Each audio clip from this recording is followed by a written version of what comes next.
Hello everyone, आप सभी लोगों को आनंद सर का नमस्कार। आई होप कि आप सभी लोग अच्छे होंगे, स्वस्थ होंगे और जम के पढ़ाई कर रहे होंगे। बच्चों, सफलता का सिर्फ और सिर्फ एक ही गुरु मंत्र होता है, वो होता है क्लियर कट गोल और कंसिस्टेंट एफर्ट।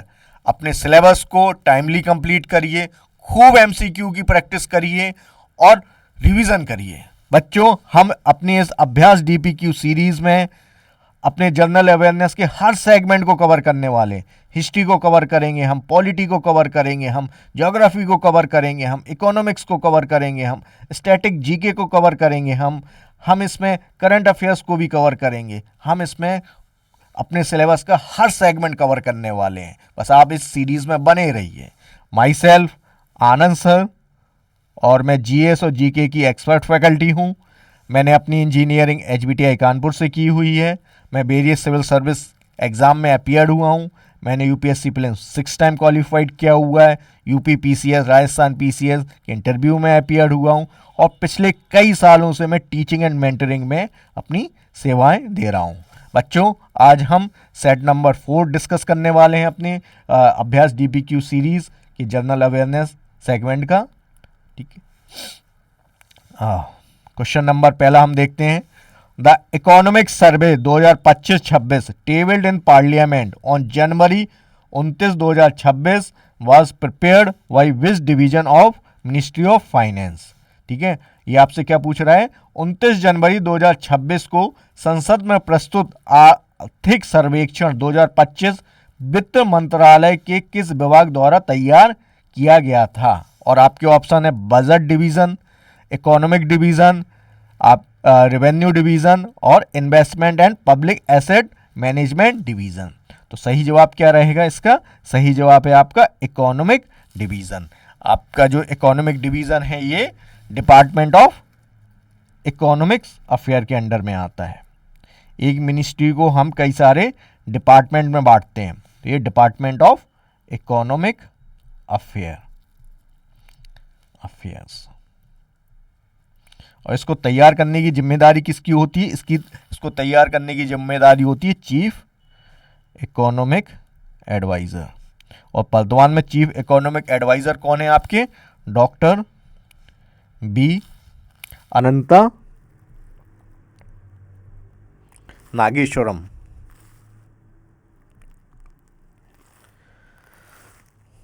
और ये संसद में कौन पेश किया? संसद की पटल पे इस दस्तावेज को किसने रखा? आपके वित्त मंत्री निर्मला सीतारमन ने। अगला प्रश्न देखते हैं हम। स्टेटमेंट बेस्ड क्वेश्चन है ये आपका। इसमें आपको 2 स्टेटमेंट दिए गए हैं और उसके आधार पर 4 ऑप्शंस बनाए गए हैं। Consider the following statement regarding the goods and service tax framework in India. Bharat में जीएसटी ढांचे के संबंध में निम्नलिखित कथनों पर विचार करें। पहला स्टेटमेंट क्या है आपका? Union finance minister is the chairperson of the GST council. तो केंद्रीय वित्त मंत्री जीएसटी परिषद के अध्यक्ष होते हैं। तो ये स्टेटमेंट आपका सही है, क्योंकि जो जीएसटी काउंसिल है भाई, सबसे पहले हम जीएसटी का एक वो जान लेते हैं। आपका 1 जुलाई 2017 से हमारी कंट्री में जीएसटी लागू हो गया था।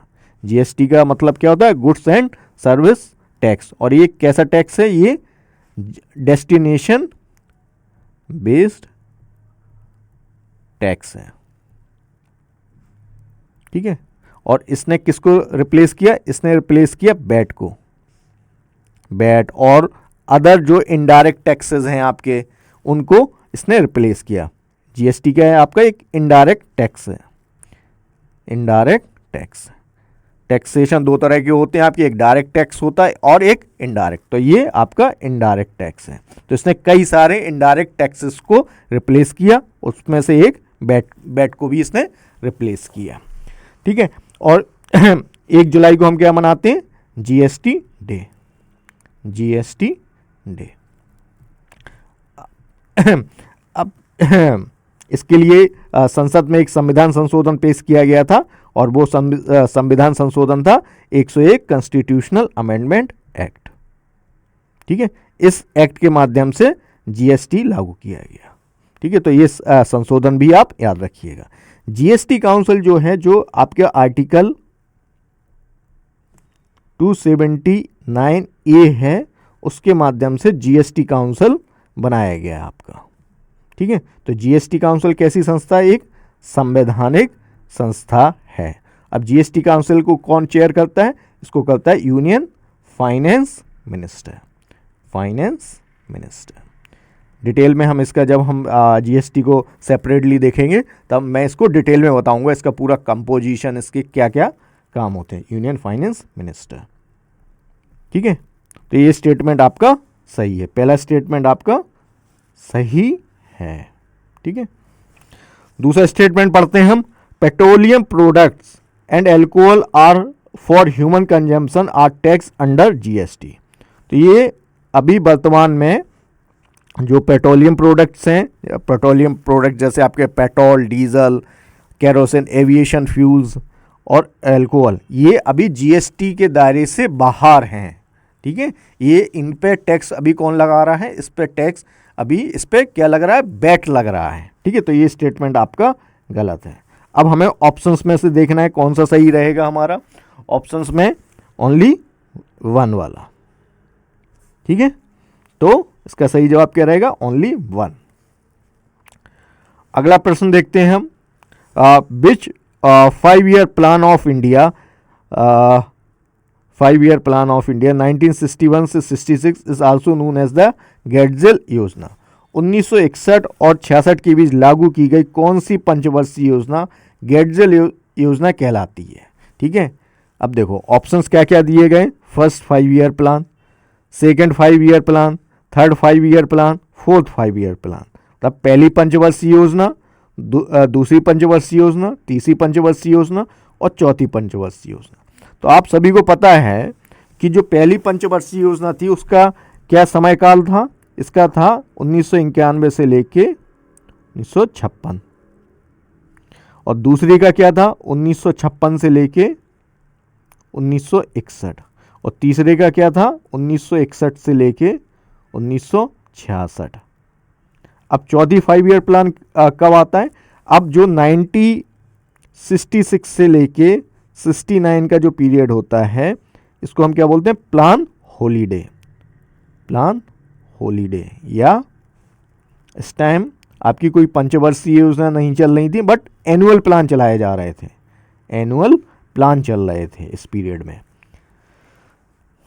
ठीक है, अब उसके बाद एनुअल प्लान, इसके बाद आपकी जो फोर्थ 5-year प्लान कब आता है? ये आता है आपका 1969 से लेके 74 के बीच में।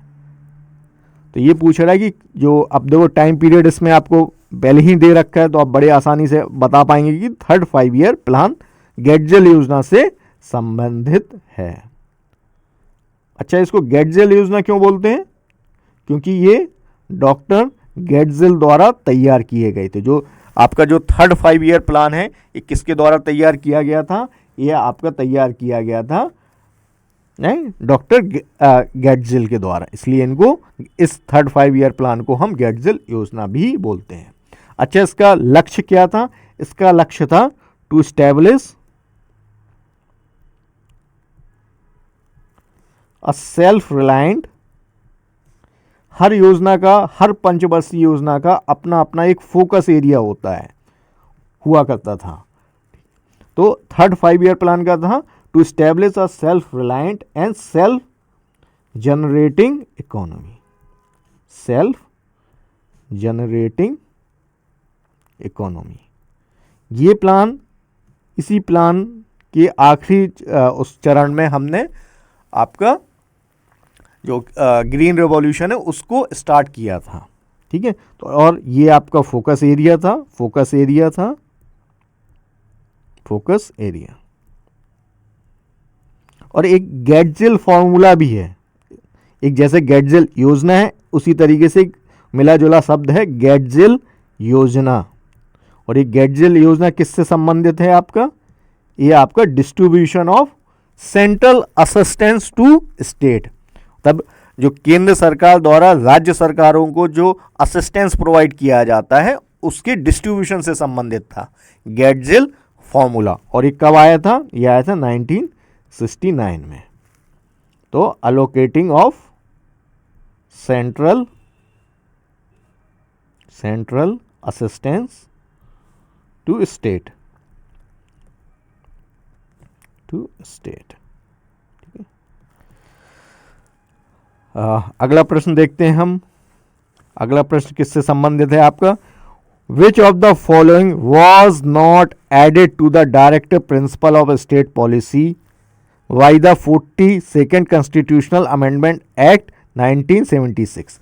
निम्नलिखित में से कौन सा 42 संवैधानिक संशोधन अधिनियम 1976 द्वारा जो डीएसपी में नहीं जोड़ा गया था? ठीक है, आपका जो राज्य के जो नीति निर्देशक तत्व हैं उसको कई संविधान संशोधन के माध्यम से उसकी जो दायरा है उसको बढ़ाया गया है।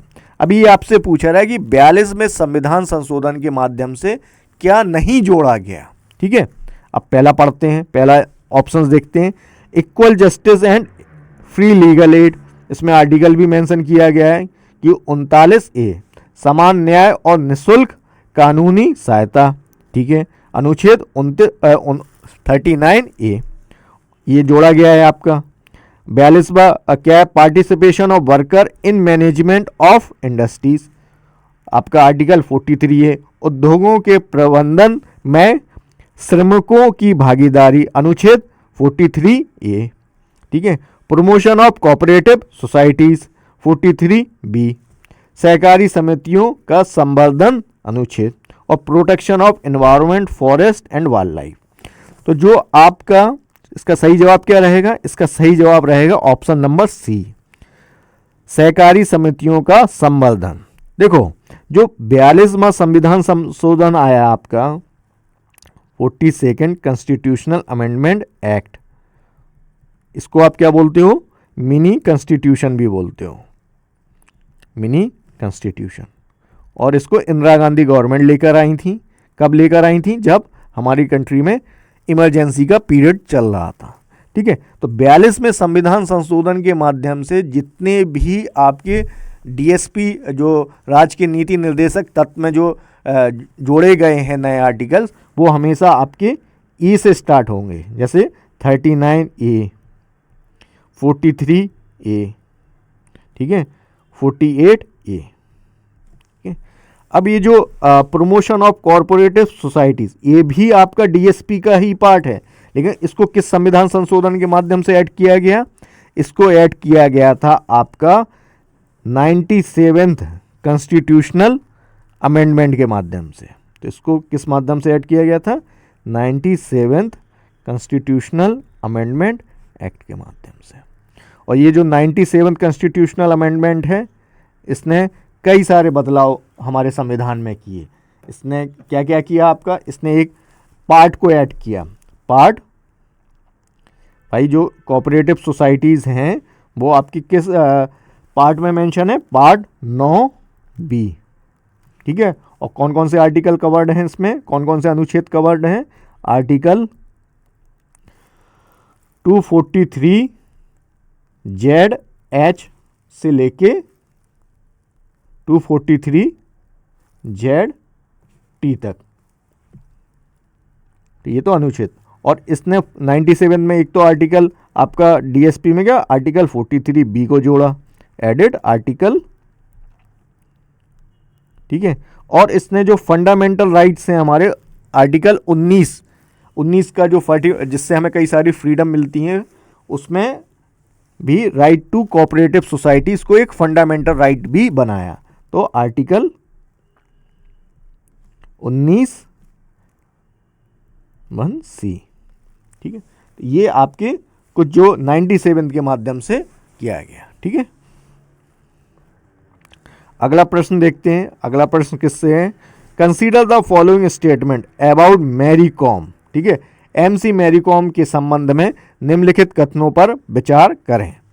ठीक है, 3 स्टेटमेंट दिए गए हैं और उसके आधार पर आपको 4 ऑप्शंस बनाए गए हैं। ठीक है, she is the only boxer to win 8 world championship medal. ठीक है, ये स्टेटमेंट आपका सही है। ठीक है, एमसी मैरी कॉम जो बॉक्सिंग खेल से संबंध रखती है, इन्होंने 6 गोल्ड मेडल वर्ल्ड चैंपियनशिप में, 6 गोल्ड, 1 सिल्वर और 1 ब्रॉन्ज जीता। अगला, तो ये स्टेटमेंट सही है। अगला स्टेटमेंट क्या है? She was nominated as a member of Rajya Sabha in 2016। तो आप सभी को मालूम है कि जो प्रेसिडेंट 12 लोगों को राज्यसभा में नॉमिनेट कर सकता है। ठीक है, तो ये आपकी राज्यसभा की नॉमिनेटेड मेंबर भी रह चुकी हैं। तो ये स्टेटमेंट भी आपका सही है।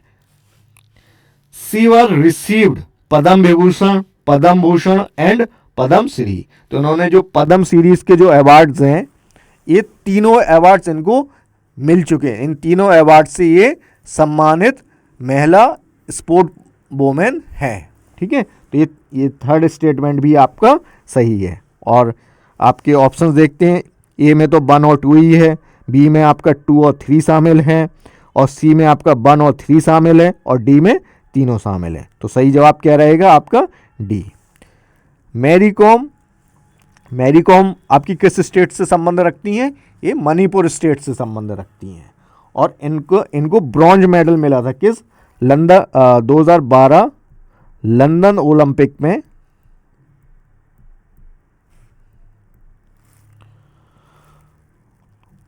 इनको ब्रॉन्ज मेडल मिला था, ब्रॉन्ज मेडल।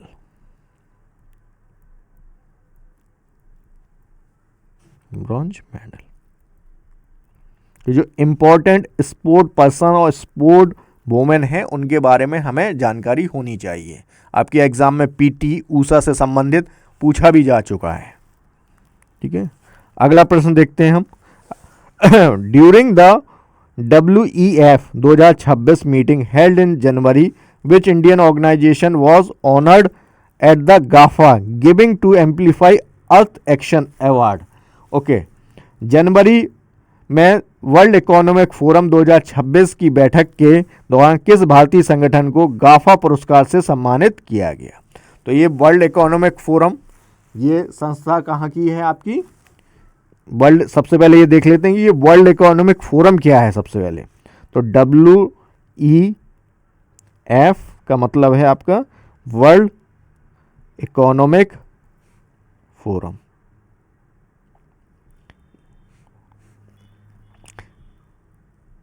एक नॉट फॉर प्रॉफिट ऑर्गेनाइजेशन है, एक international not for profit international organisation है। और एक कहाँ, किस कंट्री में बेस्ड है? ये Switzerland based company, Switzerland based organisation है। ठीक है, स्विट्जरलैंड बेस्ड है ये आपकी। स्विट्जरलैंड आपका कहाँ पे? ये आपका यूरोप में है, स्विट्जरलैंड। ठीक है, और एक कब इसकी स्थापना की गई थी? इसकी स्थापना 1971 में की गई थी। ठीक है, अब ये जो वर्ल्ड इकोनॉमिक फोरम है, इसकी हर साल मीटिंग्स होती हैं, जनवरी मंथ में ही नॉर्मली इसकी होती हैं। और 2026 में जो वर्ल्ड इकोनॉमिक फोरम की जो मीटिंग रही 2026, इसका थीम क्या था? इसका थीम आपका था spirit of dialogue, spirit of dialogue. और ये जो संस्था है वर्ल्ड इकोनॉमिक फोरम, ये कई सारी इंटरनेशनल पब्लिकेशंस भी लाती है, रिपोर्ट्स लेके आती है। जो आते हैं ना क्वेश्चंस आपके रिपोर्ट और इंडेक्सेस से, जो कई सारे क्वेश्चंस होते हैं, उनमें से ये कई सारी रिपोर्ट पब्लिश करता है। एक तो आपकी क्या है? Global gender gap report, global gender gap report. दूसरी कौन सी है आपकी? Future of job report, future of jobs report. तीसरी कौन सी है आपकी? थर्ड है आपकी ग्लोबल कॉम्पिटिटिवनेस रिपोर्ट। ये पब्लिक कौन, आपसे एग्जाम में पूछ लिया जाएगा कि कौन सी रिपोर्ट कौन पब्लिश करता है? Global competitiveness report. अब देखते हैं, ठीक है। अब ये क्या पूछ रहा है आपसे, ये आपसे पूछा है कि 2026 में जो वर्ल्ड इकोनॉमिक फोरम की जो बैठक हुई तो उसमें किस भारतीय संगठन को गाफा पुरस्कार से सम्मानित किया गया था। तो आपके ऑप्शंस हैं नीति आयोग, इसरो, तीसरा है सेवा और टेरी। तो इसका सही जवाब क्या रहेगा आपका, सेवा, सेल्फ एम्प्लॉयड वुमेन्स एसोसिएशन को Gaffa giving for amplify earth action award से सम्मानित किया गया। तो इसका सही जवाब है आपका सी ऑप्शन, ठीक है। अगला प्रश्न देखते हैं, कंसीडर द फॉलोइंग स्टेटमेंट, निम्नलिखित कथनों पर विचार करें। Vivek Chaturvedi took charge as chairman of central board of indirect taxes and customs on December 1, 2025। Vivek Chaturvedi ने 1 सितंबर 2025 को केंद्रीय अप्रत्यक्ष और कर और सीमा शुल्क बोर्ड के अध्यक्ष के रूप में कार्यभार संभाला, ठीक है। तो ये स्टेटमेंट आपका सही है, ठीक है। आपके विवेक चतुर्वेदी को नया आपका चेयरमैन नियुक्त किया गया है central board of indirect taxes and custom. अच्छा, ये आपसे पूछे किस तरह की संस्था है, तो जो central board of indirect taxes और कस्टम है, ये आपकी एक स्टैट्यूटरी संस्था है। अब इसी के अंडर में जो जीएसटी, सेंट्रल जीएसटी के ऑफिसर इसी के अंडर में आते हैं। तो ये स्टैट्यूटरी बॉडी है आपकी ये वैधानिक संस्था है। और ये किस कानून के तहत काम करती है, ये काम करती है central board of revenue act, central board of revenue act.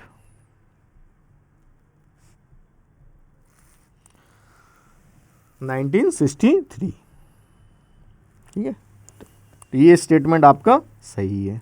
अगला स्टेटमेंट देखते हैं। अगला स्टेटमेंट क्या है आपका, Praveen Vashisht was sworn in as vigilance commissioner in the central vigilance commission on January 16, 2026, ठीक है। तो प्रवीण वशिष्ठ ने 16 जनवरी 2026 को केंद्रीय सतर्कता आयोग में सतर्कता आयुक्त के रूप में शपथ ली। तो ये स्टेटमेंट भी आपका सही है, ठीक है। ये स्टेटमेंट भी आपका सही है। अब देखिए सीबीसी जो है, अभी तो एक सीबीसी जो संस्था है, सीबीसी केंद्रीय सतर्कता आयोग, ये संवैधानिक संस्था है कि ये आपकी वैधानिक संस्था है। सीबीसी आपकी एक स्टैट्यूटरी संस्था है, बॉडी है। और इसको किस कमेटी की रिकमेंडेशन पे बनाया गया था, संथानन कमेटी। और इसके जो इसके चेयरमैन होते हैं और जो इसके मेंबर होते हैं, उनका कितना टेन्योर होता है, टेन्योर होता है इनका 4 साल, 4 ईयर और 65 ईयर, इनमें से जो भी पहले हो जाए अर्लियर, ठीक है।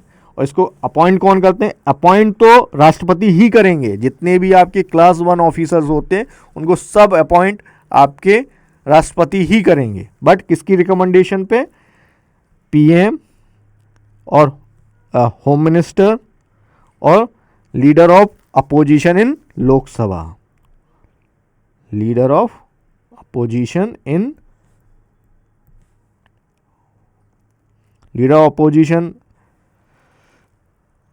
लोकसभा कौन है इस समय, राहुल गांधी जी आपके लीडर ऑफ अपोजिशन है, लीडर ऑफ अपोजिशन। तो इनकी जो इन लोकसभा ये जो रिकमेंड करते हैं राष्ट्रपति, उस व्यक्ति को आपका चीफ विजिलेंस ऑफिसर और vigilance commissioner, chief vigilance officer और विजिलेंस कमिश्नर अपॉइंट करता है। तो दोनों स्टेटमेंट आपके सही हैं, तो सही जवाब क्या रहेगा? Both 1 and 2। अगला प्रश्न देखते हैं हम। The fourth Buddhist council which mark the formal division of Buddhism into Hinayana and Mahayana was held under the patronage of Kanishka at. तो चौथी बौद्ध संगति जिसमें बौद्ध धर्म का औपचारिक रूप से हीनयान और महायान में विभाजन हुआ, कनिष्क के संरक्षण में कहाँ आयोजित की गई थी? और आपके ऑप्शन हैं पाटलिपुत्र, वैशाली, कुंडलवन और राजगीर। तो इसका सही जवाब क्या रहेगा आपका? इसका सही जवाब है आपका कुंडलवन। और ये किस राजा के दौरान हुई थी? ये हुई थी कनिष्क। कनिष्क आपकी किस डायनेस्टी से संबंध रखते हैं? कुषाण डायनेस्टी से। कुषाण डायनेस्टी से आपका जो शक संवत है वो भी कनिष्क ने ही स्टार्ट किया था। कुषाण डायनेस्टी की 2 राजधानियां थी, एक तो आपकी पेशावर, पुरुषासुर भी बोलते हैं जिसको, पुरुषासुर, ये पेशावर का पुराना नाम है, पेशावर। और वर्तमान में पेशावर आपका पाकिस्तान में है। और दूसरी राजधानी किसको माना गया है? मथुरा को। ठीक है, तो इनके शासनकाल में ये आपकी चौथी बुद्धिस्ट काउंसिल हुई थी। ठीक है, अब आप मुझे कमेंट में बताइएगा कि इसकी अध्यक्षता किसने की थी। ठीक है, और पहली फर्स्ट बुद्धिस्ट काउंसिल कहाँ हुई, सेकंड कहाँ हुई, थर्ड कहाँ हुई? इन्हीं जो 4 ऑप्शंस दिए गए, ये उन 4 ऑप्शंस में आपको बड़े आसानी से मिल जाएगा। ठीक है, अगला प्रश्न देखते हैं। ठीक है, what is the age range for farmer to enrol in the Pradhan Mantri Kisan मानधन योजना? प्रधानमंत्री किसान मानधन योजना में किसानों के नामांकन के लिए आयु सीमा क्या है? और आपके ऑप्शन क्या है? 18 से 30 वर्ष, 18 से 40 वर्ष, 21 से 45 वर्ष और 25 से 50 वर्ष। तो ये जो प्रधानमंत्री किसान मानधन योजना है, ये किस तरह की स्कीम है? ये एक पेंशन स्कीम है। सबसे पहले हमें ये समझना होगा कि ये एक पेंशन स्कीम है। क्या है ना कि एक उम्र के बाद व्यक्ति कार्य करने योग्य नहीं रहता है। अब उसकी ऐसे समय में उसकी जो आर्थिक ज़रूरतें हैं वो कंप्रोमाइज़ हो जाती हैं, तो पेंशन स्कीम्स लाई गई हैं कई सारी। ठीक है, पेंशन स्कीम्स। तो ये जो प्रधानमंत्री किसान मानधन योजना है, इसको कब लागू किया गया, कब इसे स्टार्ट किया गया? इसको 2019 में लॉन्च किया गया था। ठीक है, और ये किस तरह की स्कीम है? एक सेंट्रली सेक्टर की स्कीम है, सेक्टर स्कीम है। और किस मंत्रालय के अंडर में आती है? आपके कृषि मंत्रालय के अंडर में आती है, ministry of agriculture. Ministry of agriculture और फार्मर वेलफेयर। ठीक है, ये चलो मंत्रालय भी हो गया। अच्छा, ये क्या है? ये स्कीम एक गारंटेड मंथली इनकम की बात कर रही है। Guaranteed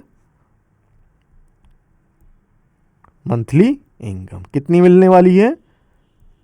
income 3000। और ये किस सेगमेंट को कवर कर रही है? ये कर रही है स्मॉल एंड मार्जिनल फार्मर। हमारे देश में सबसे ज़्यादा जो फार्मर है वो किस कैटेगरी में आते हैं? Small and marginal farmer. Marginal farmer. ठीक है, और ये किस एज ग्रुप के लोग इसमें वो कर सकते हैं? 18 से 40 साल। 18 साल आप पहले कंट्रीब्यूट करिए, उसके बाद 60 साल के बाद आपको एक गारंटेड मंथली इनकम मिलेगी, और वो कितनी? 3000 रुपए। अगला प्रश्न देखते हैं। द फंक्शन ऑफ लाइकोसोम्स, कोशिकाओं में लाइकोसोम का कार्य क्या है? आपके ऑप्शन है protein synthesis, intracellular digestion, energy production और जेनेटिक इंफॉर्मेशन स्टोरेज। तो आपका सही जवाब क्या रहेगा? आपका सही जवाब है इसका इंट्रासेलुलर डाइजेशन, बी ऑप्शन। अगला प्रश्न देखते हैं हम। Consider the following statement regarding the military reforms of Alauddin Khilji. Alauddin Khilji के सैन्य सुधारों के संबंध में निम्नलिखित कथनों पर विचार करें। तो अलाउद्दीन खिलजी आप किस वंश से संबंध रखते हैं? ये आपके खिलजी डायनेस्टी से संबंध रखते हैं। अच्छा, ये जो खिलजी डायनेस्टी रही, ये इसका पीरियड क्या रहा आपका? खिलजी डायनेस्टी। ये जो नंबर्स होते हैं ना, इन्हें आप बार बार जब दोहराएंगे ना, जब आप क्वेश्चंस कर रहे होते हैं ना, बार बार उस चीज़ को याद करेंगे ना, तो आप बड़े आसानी से ये नंबर याद कर लेंगे। तो खिलजी डायनेस्टी का पीरियड रहता है आपका 1290 से लेके 1320 एडी। ठीक है। और इसकी स्थापना किसने की थी खिलजी डायनेस्टी की? आपकी जलालुद्दीन खिलजी ने। ठीक है। जलालुद्दीन आए सबसे पहले, जलाल बाबू आए, उसके बाद अलाउद्दीन आए आपके, जलालुद्दीन खिलजी। और इनका पीरियड क्या था आपका? 1290 से लेके 1296। उसके बाद आते हैं अलाउद्दीन खिलजी। अलाउद्दीन खिलजी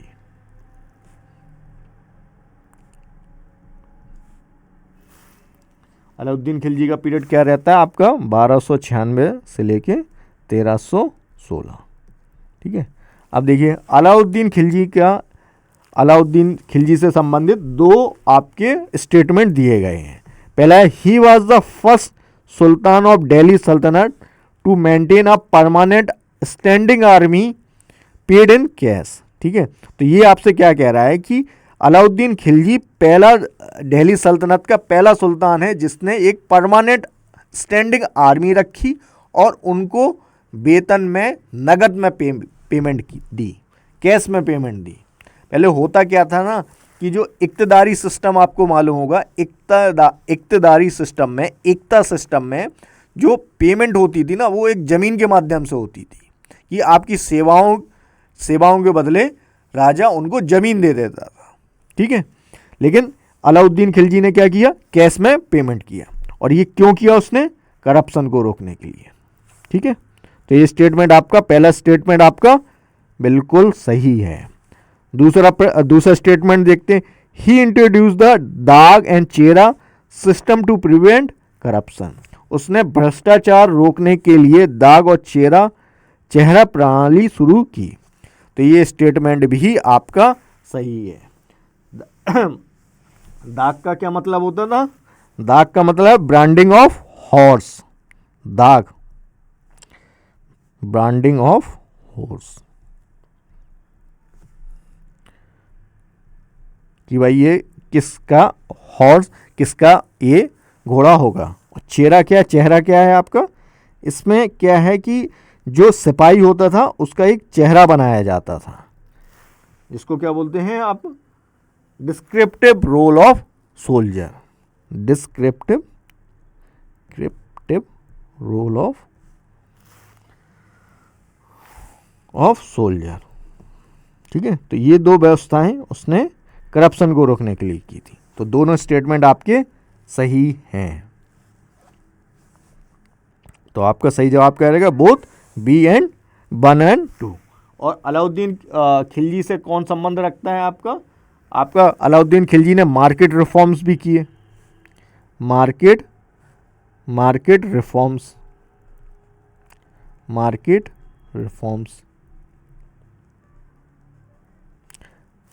अलाउद्दीन खिलजी और क्या बोलते हैं उसको, इन मार्केट को नियंत्रण करने के लिए एक अधिकारी नियुक्त किया जाता था। उसको क्या बोलते थे? सहना बोलते थे।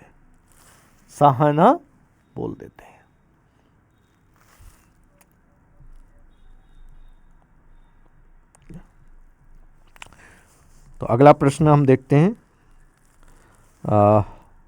अगला प्रश्न क्या है, who was the first Indian athlete to win an individual gold medal at the Commonwealth Games. राष्ट्रमंडल खेलों में व्यक्तिगत स्वर्ण पदक जीतने वाले पहले भारतीय एथलीट कौन थे। ठीक है भाई, कॉमनवेल्थ गेम की बात की जा रही है भाई यहाँ पे। और आपके ऑप्शन क्या क्या हैं यहाँ पे, आपके ऑप्शंस हैं अभिनव बिंद्रा, मिल्खा सिंह, केडी जाधव और पीटी ऊषा। तो सही जवाब क्या है आपका, सही जवाब रहेगा आपका मिल्खा सिंह। मिल्खा सिंह ने फर्स्ट इंडियन है जिन्होंने कॉमनवेल्थ गेम्स में गोल्ड मेडल जीता था। ठीक है, और अभिनव बिंद्रा कौन है, अभिनव बिंद्रा ने ओलंपिक में गोल्ड मेडल लिया था, first Indian to win Olympic से संबंधित था इनका। ये 2008 बीजिंग ओलंपिक में इन्होंने आपका 10 मीटर राइफल्स की प्रतियोगिता में गोल्ड मेडल जीता था। ठीक है, केडी जाधव जो हैं आपके, केडी जाधव ने भी आपका, केडी जाधव आपके फर्स्ट एथलीट होते हैं जिन्होंने आपका ब्रॉन्ज मेडल जीता था आफ्टर जब इंडिया पार्टीशन हो गया, इंडिया जब इंडिपेंडेंट होने के बाद जो पहला ओलंपिक पड़ा उसमें इन्होंने इंडिविजुअल कैटेगरी में मेडल जीता था। और पीटी ऊषा के बारे में तो आप सभी को पता ही है, पीटी ऊषा को आप क्या बोलते हैं, queen of Indian track and field, queen of Indian track, ये धाबिका है, एक रनर रही है एंड फील्ड।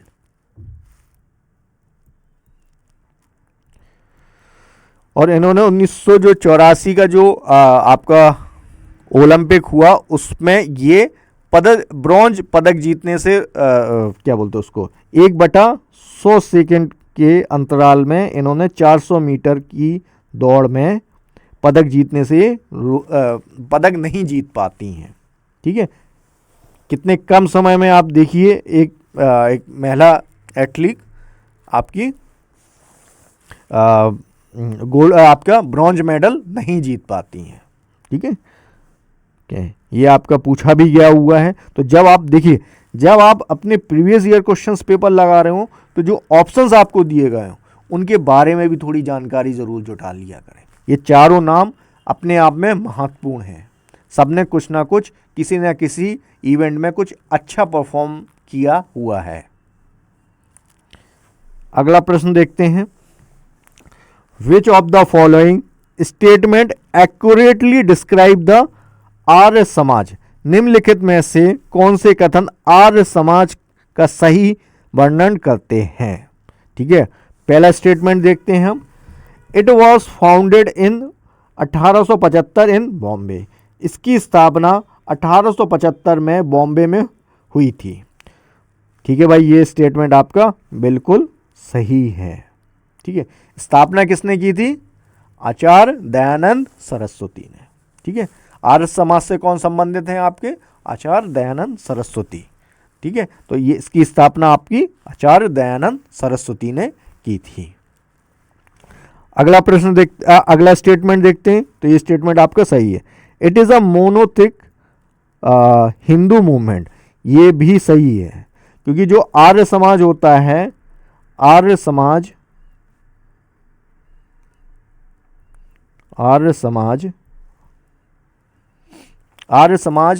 आपका किसी भी तरह की आइडल वर्शिप को नहीं, आइडल वर्शिप इसको निर्गुण ईश्वर की पूजा पे फोकस किया है इन्होंने, आइडल वर्शिप को ये नहीं करते हैं, आइडल वर्शिप नहीं करते हैं।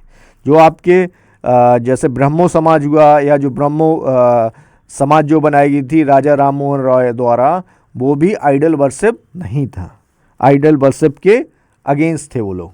ये मोनोथिज्म पे भरोसा करते हैं, एक ईश्वरवादी पे भरोसा करते हैं ये। ठीक है, मोनोथिज्म, और ये आपके निर्गुण पे भरोसा करते हैं। एक सगुण होता है, साकार आकार होते हैं, और एक निराकार होते हैं, निर्गुण।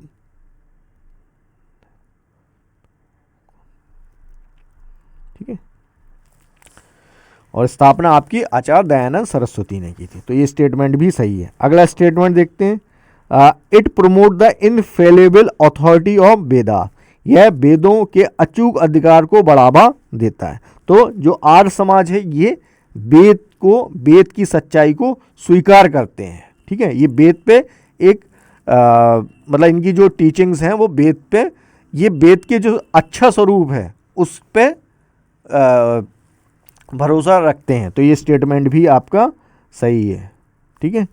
It reject polytheism and idol worship, भाई ये स्टेटमेंट भी आपका सही है। तो ये चारों स्टेटमेंट आपके कैसे हैं, सही स्टेटमेंट है। अब ऑप्शंस में देखते हैं डी वाला, ठीक है। आर्य समाज ने ही आपका शुद्धि मूवमेंट एक चला है आपका इतिहास में, शुद्धि मूवमेंट, उसकी भी शुद्धि मूवमेंट आपका आर्य समाज से संबंधित है।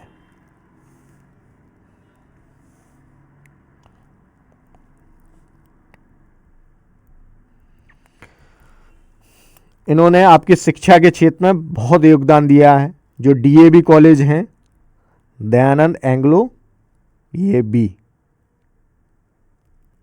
ये इन्हीं के द्वारा चलाई हुई संस्था है, ठीक है, डीएवी, ठीक है। महिला सशक्तिकरण पे इन्होंने बड़ा जोर दिया।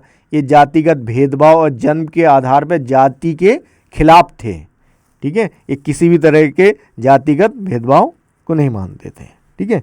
आपके जो जितने भी 19वीं शताब्दी में सोशियो रिलीजियस मूवमेंट हुए, जो धार्मिक सामाजिक सुधार आंदोलन हुए, उसमें आर्य समाज ने एक महत्वपूर्ण भूमिका निभाई, ठीक है। अगला प्रश्न देखते हैं, according to census 2011 which of the following Indian state recorded the highest population density, ठीक है। 2011 की जनगणना के अनुसार निम्नलिखित में से किस भारतीय राज्य में जनसंख्या घनत्व सबसे अधिक था। और आपके ऑप्शंस हैं पश्चिम बंगाल, उत्तर प्रदेश, बिहार और केरल, ठीक है। तो सबसे पहले ये समझते हैं पॉपुलेशन डेंसिटी क्या होती है, जनसंख्या घनत्व। तो पॉपुलेशन डेंसिटी इसमें आपका बताया भी गया है कि पॉपुलेशन डेंसिटी का मतलब होता है पॉपुलेशन पर्सन पर स्क्वायर किलोमीटर, मतलब एक स्क्वायर किलोमीटर में कितने लोग रह रहे हैं, वो उसको क्या बोलेंगे हम, जनसंख्या घनत्व। तो पॉपुलेशन डेंसिटी क्या है, याद रखना किलोमीटर है, ठीक है, जनसंख्या घनत्व।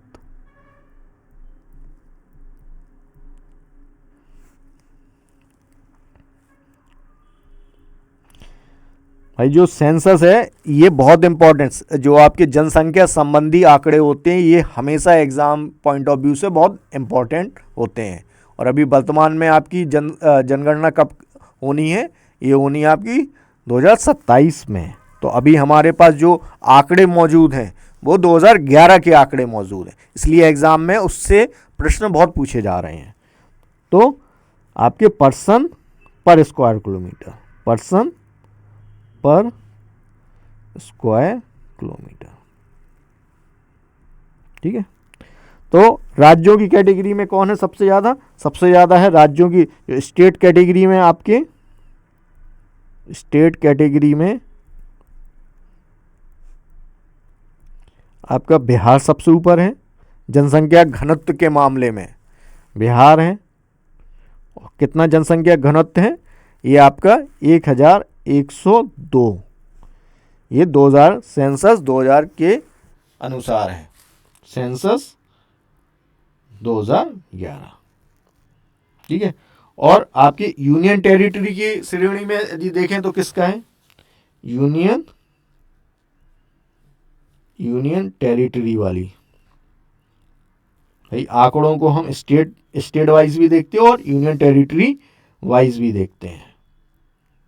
तो ये आपकी दिल्ली की सबसे ज़्यादा है, दिल्ली भारत की जो राजधानी है आपकी, जो नेशनल कैपिटल टेरिटरी रीजन है, इसकी कितनी है जनसंख्या घनत्व आपका, इसका है 11,297, ठीक है, ये सबसे ज़्यादा है। यदि आप दोनों में से पूछे जाए तो दिल्ली की सबसे ज़्यादा है। उत्तर प्रदेश सबसे मोस्ट पॉपुलेटेड स्टेट है आपका, मोस्ट पॉपुलेटेड स्टेट, तो यहाँ जनसंख्या सबसे ज़्यादा है। ठीक है, तो सही जवाब क्या है आपका? Option number C. अगला प्रश्न देखते हैं हम। Okay, consider the following statement regarding the Bharatiya Antariksh station. भारतीय अंतरिक्ष स्टेशन के संबंध में निम्नलिखित कथनों पर विचार करें। ठीक है भाई, ठीक है, पहला स्टेटमेंट क्या है? भारतीय अंतरिक्ष स्टेशन के संबंध में हमें बात करनी के संबंध में कथन है, it is an indigenous space station project being developed by ISRO. यह इसरो द्वारा विकसित की जा रही एक स्वदेशी अंतरिक्ष स्टेशन परियोजना है। बिल्कुल सही है, 100%। इसरो क्या है? Indian space research organisation, Indian ISRO, Indian Bharatiya Antariksh अनुसंधान, इंडियन स्पेस रिसर्च ऑर्गेनाइजेशन। ठीक है, तो इसरो स्पेस स्टेशन बना रहा है। ठीक है, तो उस स्टेशन को हमने क्या नाम दिया? भारतीय अंतरिक्ष स्टेशन। तो पहला, the foundational unit Bharatiya Antariksh station one serve as a technological demonstrator. ये स्टेटमेंट भी आपका बिल्कुल सही है। The station is plan to be placed in a sun synchronous polar orbit. ये स्टेटमेंट आपका गलत है, क्योंकि जो भारतीय अंतरिक्ष स्टेशन है इसको किस ऑर्बिट में बनाया जा रहा है? आपका लो अर्थ ऑर्बिट में। भारतीय अंतरिक्ष स्टेशन है, इसको आपका लो अर्थ ऑर्बिट, जिसको आप लियो भी बोलते हैं, LEO। और ये कौन सा कितना दायरा होता है इसका आपका जो 4000 से लेके 500 किलोमीटर। ये जो भारतीय अंतरिक्ष स्टेशन है कई फेजेस में इसको तैयार किया जाएगा, और ये फाइनली कब कंप्लीट होगा? ये कंप्लीट होगा आपका 2035 में। एक मिशन सुदर्शन चक्र भी है, और ये भारतीय अंतरिक्ष स्टेशन। ठीक है, ये दोनों का ही टारगेट ईयर क्या है? टारगेट ईयर ऑफ कंप्लीशन क्या है? 2035। ठीक है, तो ये स्टेटमेंट आपका गलत हो गया। आप बड़ा आसानी से आप जवाब कर सकते हो। ठीक है, आपका जिसमें ए और बी दोनों शामिल हो। ठीक है, 1 और 2 शामिल हो, ए और बी नहीं, 1 और 2 शामिल हो। ओके, क्वेश्चन नंबर 16 डिस्कस करते हैं। Which cells in a human body have no nucleus. मानव शरीर की किन कोशिकाओं में केंद्रक नहीं होता है? ठीक है, ये एग्जाम में कई बार पूछा गया प्रश्न है ये। ठीक है, आपका ऑप्शन है मसल सेल, मांसपेशी कोशिकाएं, फेगोसिटिक कोशिकाएं, रेड ब्लड सेल्स और सिलिएडेट कोशिकाएं। ठीक है, तो सही जवाब है आपका सी ऑप्शन, RBC, लाल रक्त कोशिकाएं, जो इसमें हीमोग्लोबिन होता है। ठीक है, अगला प्रश्न देखते हैं हम। क्वेश्चन नंबर 17 डिस्कस करते हैं। The book why Bharat matter which discuss India strategic autonomy and its role in a shifting global world, a theme echoed in a latest economic survey, is authored by. Bharat की रणनीतिक स्वास्थ्य और बदलती वैश्विक व्यवस्था में इसकी भूमिका पर चर्चा करने वाली पुस्तक वाई भारत मैटर, ठीक है, के लेखक कौन है? ठीक है, तो बेसिकली ये क्या पूछ रहा है कि जो वाई भारत मैटर इस बुक के लेखक कौन हैं? तो आपके ऑप्शंस क्या क्या दिए गए हैं? बी अनंता नागेश्वरम, एस जयशंकर, निर्मला सीतारमन और विवेक देवराय। तो सही जवाब क्या रहेगा? सही जवाब है आपका एस जयशंकर, जो वर्तमान में आपके विदेश मंत्री भी हैं, ठीक है, और आपके फॉरेन मिनिस्टर हैं आपके।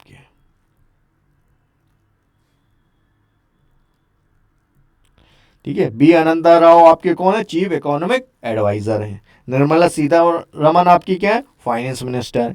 विवेक देवराव किससे संबंध है आपका, आपका विवेक देवराव का संबंध आपका नीति आयोग से रहा है। तो सही जवाब है आपका बी ऑप्शन। अगला प्रश्न करते हैं, अगला प्रश्न क्वेश्चन नंबर 18 डिस्कस करते हैं। The instrument of instruction contained in the government of India act 1935 has been incorporated in a constitution of India in the years 1950s. Bharat सरकार अधिनियम 1935 में निहित निर्देशों का उपकरण इंस्ट्रूमेंट ऑफ इंस्ट्रक्शन 1950 में भारत के संविधान के किस रूप में शामिल किया गया है। आपके ऑप्शन है मौलिक अधिकार, राज्य के नीति निर्देशक सिद्धांत, मौलिक कर्तव्य, आपातकालीन प्रावधान। तो बड़ा आसान है भाई, ये पहले ही बता रहा है कि इंस्ट्रूमेंट ऑफ इंस्ट्रक्शन निर्देशों का उपकरण, ठीक है। तो जो गवर्नमेंट ऑफ इंडिया एक्ट 1935 आया उसमें इंस्ट्रूमेंट ऑफ इंस्ट्रक्शंस की बात कही गई। ये इंस्ट्रक्शंस किसके लिए थे, ये इंस्ट्रक्शंस थे सरकार के लिए, ठीक है। और जो हमारे डीएसपी हैं, डीएसपी भी तो हमारे क्या है, राज्य के नीति निर्देशक सिद्धांत। ये सिद्धांत आपके किस तरह है, एक तरीके से ये आपके जो सरकार जो गवर्नमेंट है उनको एक निर्देश दिया गया कि देखो आप अपनी जो पॉलिसीज़ और प्रोग्राम्स बनाएं उसमें ये वेलफेयर मेजर्स को शामिल करें, जिससे कि भारत एक अच्छा भारत और भारत में रहने वाले लोग अच्छे ढंग से रह सकें। एक वेलफेयर अप्रोच रही, ठीक है। तो डायरेक्ट इसका सही जवाब रहेगा बी ऑप्शन, ठीक है, direct principle of state policy. अगला प्रश्न देखते हैं। The Ganga water treaty which govern the sharing of water at the Farakka barrage is set to expire in, ठीक है। गंगा जल संधि जो फरक्का बैराज पे जल के बंटवारे के नियंत्रण करती है किस महीने के और किस वर्ष में समाप्त होगी। तो ये जो गंगा वाटर ट्रीटी है किस किस के बीच में साइन की गई है, गंगा वाटर ट्रीटी ये इंडिया और बांग्लादेश के बीच में ट्रीटी, और ये कब साइन की गई थी आपकी 1996 में ट्रीटी।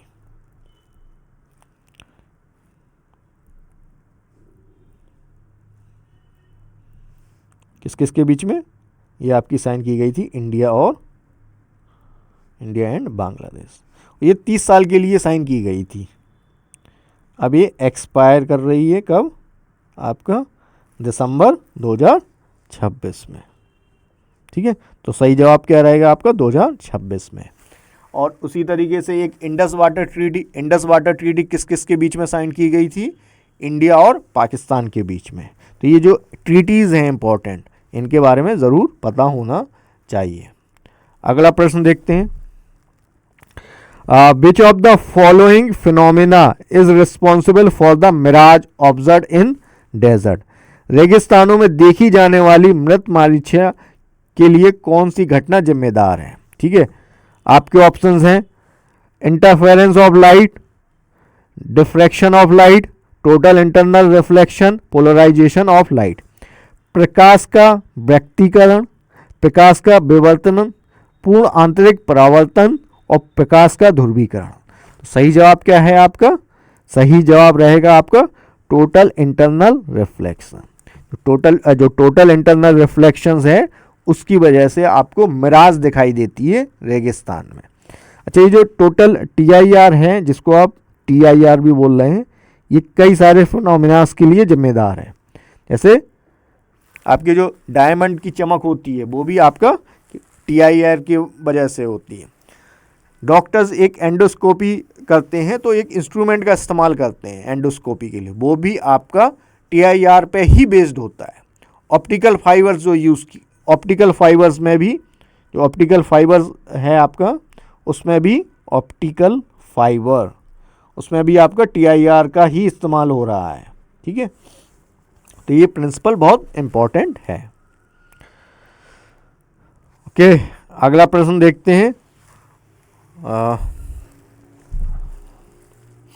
अगला प्रश्न क्या है आपका? प्रश्न नंबर 21 को देखते हैं हम।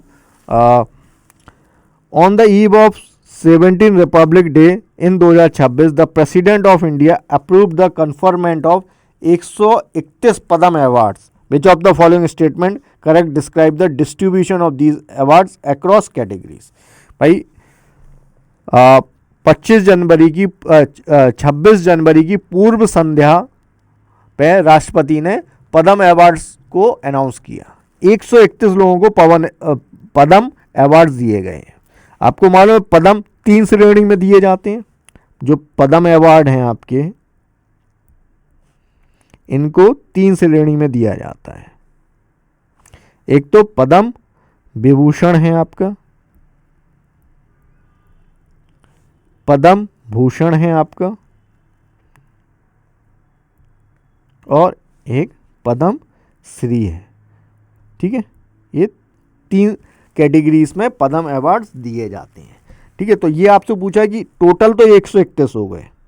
अब इसमें से ये बताओ कि पद्म भूषण कितने लोगों को दिए गए, पद्म भूषण कितने लोगों को दिए गए, और पद्म श्री। और आपके ऑप्शंस क्या क्या हैं? 7 पद्म भूषण, 19 पद्म भूषण और 105 पद्म श्री। दूसरा है 5 पद्म भूषण, 13 पद्म विभूषण और 113 पद्म श्री। अगला क्या है? 4 पद्म भूषण, 15 पद्म भूषण, 4 पद्म विभूषण, 15 पद्म भूषण और 112 पद्म श्री। और डी ऑप्शन क्या है? 6 पद्म भूषण, 11 पद्म भूषण और 114 पद्म श्री। तो सबसे पहले सही जवाब क्या रहेगा? इसका सही जवाब है आपका बी ऑप्शन। क्योंकि देखो 5 पद्म, आप किसी एक कैटेगरी का भी सही पता होगा तो बड़े आसानी से आप जवाब दे दोगे।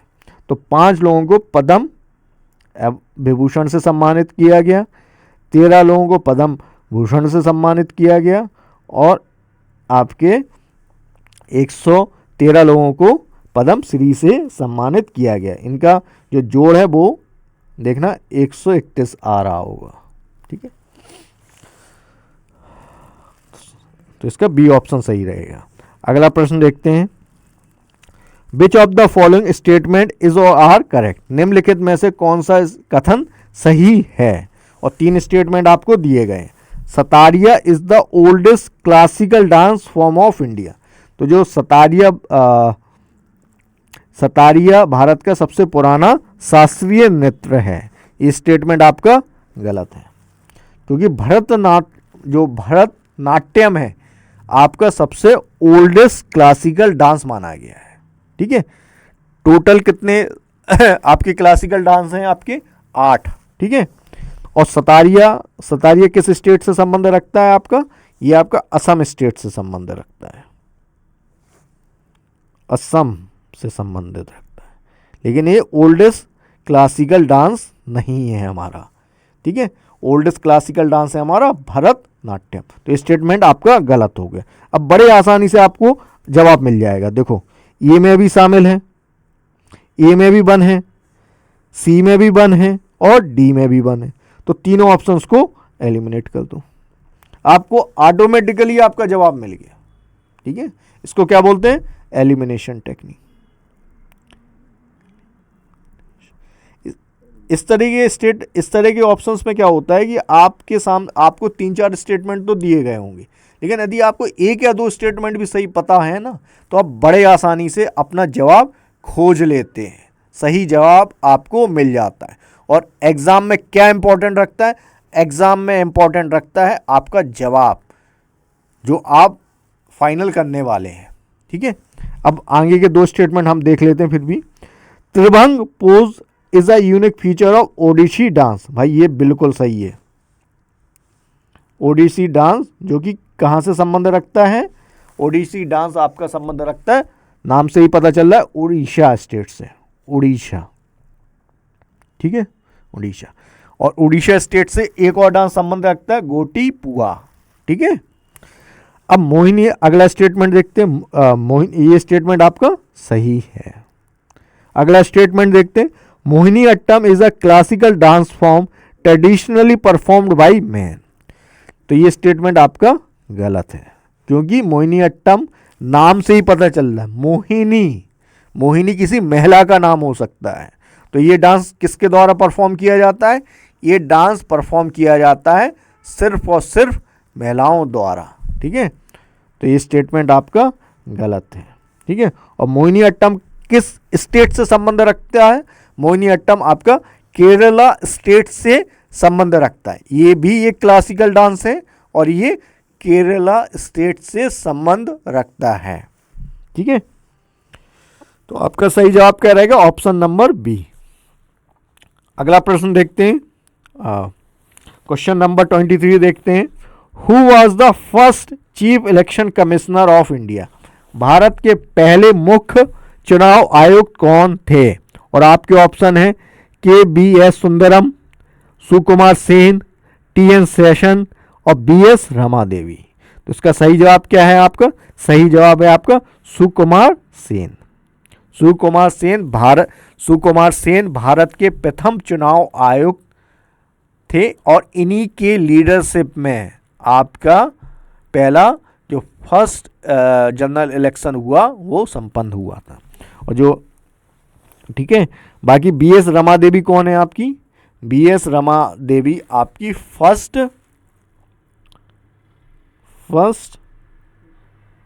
वुमेन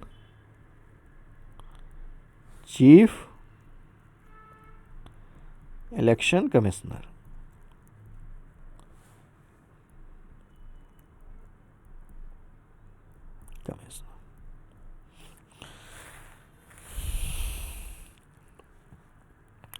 ठीक है, अगला प्रश्न देखते हैं। Question number 24। In which 5 year plan did the Indian government officially adopted high yielding variety programme to initiate the green revolution? ठीक है, किस पंचवर्षीय योजना में भारतीय सरकार ने हरित क्रांति की शुरुआत के लिए उच्च उपज वाली किस्मों के कार्यक्रम को आधिकारिक रूप से अपनाया? आपके ऑप्शंस हैं सेकेंड 5 year, दूसरी पंचवर्षीय योजना, तीसरी पंचवर्षीय योजना, पहली पंचवर्षीय योजना और चौथी पंचवर्षीय योजना। उसका सही जवाब क्या रहेगा? आपका सही जवाब है आपका थर्ड 5 year प्लान। ठीक है, जब थर्ड 5 year प्लान ख़त्म होने वाला था और एनुअल प्लान स्टार्ट होने वाला था, उस दौरान इसको स्टार्ट किया गया था। ये जो स्कीम है आपकी हाई यील्डिंग वैराइटीज प्रोग्राम। देखो, ग्रीन रेवोल्यूशन में, हरित क्रांति में आपने किस हाई यील्डिंग वैरायटी सीड्स का इस्तेमाल किया था? सिंचाई के जो क्या बोलते हो मशीनरीज का इस्तेमाल किया था अच्छी। ठीक है, ट्रैक्टर्स वगैरह, हार्वेस्टर्स, कई तरह की इस तरीके से मशीनरी इस्तेमाल की गई। तो ये हाई यील्डिंग वैरायटी सीड जो है इसको 1966 में सरकार ने स्टार्ट किया था, 1966 में। और उस समय कौन सा 5 year प्लान चल रहा था? आपका थर्ड 5 year प्लान। ओके, अगला प्रश्न देखते हैं। Question number 25। In January 2026 India flagged off the first export consignment of indigenous Pinaka multi barrel rocket launcher system. Which country is the recipient of this advance artillery system? जनवरी 2026 में भारत ने स्वदेशी Pinaka multi barrel rocket launcher प्रणाली की पहली निर्यात खेप को हरी झंडी दिखाकर रवाना किया। इस उन्नत तोपखाने प्रणाली के प्राप्तकर्ता कौन है? ऑप्शंस हैं फिलीपींस, आर्मेनिया, वियतनाम, नाइजीरिया। तो सही जवाब क्या है आपका? सही जवाब है आपका आर्मेनिया। ठीक है, आर्मेनिया पहली कंट्री बनी जिसने आपका Pinaka multi barrel rocket system को लिया। और ये किसके द्वारा डेवलप किया सिस्टम है? ये भारत के defence research and development organisation द्वारा इसको डेवलप किया गया है। ठीक है, तो बच्चों ये जो सीरीज़ है, ये जो अभ्यास DPQ सीरीज़ है, इस सीरीज़ के माध्यम से हम बिल्कुल जो एसएससी का जो पैटर्न है उसी को फॉलो करते हुए हर सेगमेंट से क्वेश्चंस आपके लिए लेकर आते हैं। और इसमें हर सेगमेंट, तो ये आपका एक क्या है, कई सारे, इससे आपका कंसेप्ट बिल्डिंग भी होगी, इससे आपकी कंसेप्चुअल अंडरस्टैंडिंग भी आएगी, इससे आपकी किस तरीके से हमें एमसीक्यू को अप्रोच करना है वो भी समझ में आएगा। अभी जैसे मैंने क्वेश्चन नंबर आपके 22 में किस तरीके से इस क्वेश्चंस को सॉल्व किया, इसमें हमने क्या किया, हमें सिर्फ एक ही स्टेटमेंट सही पता था और हमने मतलब बड़े आसानी से ऑप्शंस ऐसे सेट किए गए थे कि हमने बड़े आसानी से उसका जवाब पता कर लिया। ये एमसीक्यू प्रैक्टिस में भी हेल्प करेगा, ये आपके प्रीवियस ईयर को भी कवर कराएगा और ये आपके रिवीजन के लिए भी बहुत अच्छा है। बस आप इस सीरीज़ में बने रहिए, आप हर चीज़ जो भी पूरा सिलेबस है उसको हम बड़े आसानी से इसके थ्रू कंप्लीट कर लेंगे। बाकी आप अपने फीडबैक को कमेंट में शेयर कर सकते हैं, आप क्या ऐड ऑन कराना चाह रहे हैं, क्या आप किस सेगमेंट पे ज़्यादा फोकस करना चाह रहे हैं, मैं उस तरह की चीज़ें भी इंक्लूड करता रहूँगा। ठीक है बच्चों, अभी इकोनॉमिक सर्वे आ गया है, इकोनॉमिक सर्वे आ चुका है, ठीक है, और बजट भी आने वाला है। ठीक है, इकोनॉमिक सर्वे और बजट, ठीक है, बजट आने वाला है। तो ये दो चीज़ों को अच्छे से कवर करिए, इससे एग्ज़ाम में अच्छे क्वेश्चंस भी आते हैं। ठीक है, और ये हमारे करंट अफेयर्स का बहुत इंपॉर्टेंट सेगमेंट होता है। ठीक है, थैंक यू।